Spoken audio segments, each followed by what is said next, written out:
There is a drastic change in the scenery when you move out from Kerala to Andhra Pradesh, and this can be noted very well. നമ്മുടെ നാട്ടിൽ കൂടുതലും തെങ്ങാണെങ്കിൽ ഇവിടെ പനയാണ് കാണാറുള്ളത്. When I was there, I got a chance to visit the Charminar. This is a square-shaped monument with 4 pillars, one on each side. ഇതിൻ്റെ അകത്തൂടെ കയറുമ്പം സ്പൈറലായിട്ടാണ് stairs.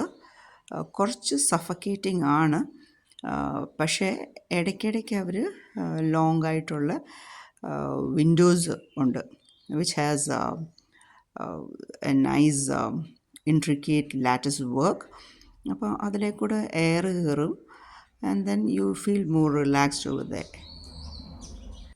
താഴേന്ന് കയറുമ്പം തന്നെ central ഒരു ലോട്ടസ് ലീഫ് ബേസ് ഉണ്ട്. And when you reach on top this a dome.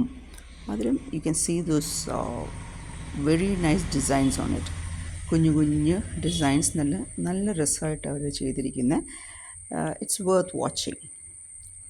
ഇവിടുന്ന് നമ്മൾ പുറത്തോട്ട് നോക്കുവാണെങ്കിൽ U can nearly see the whole of the Hyderabad city.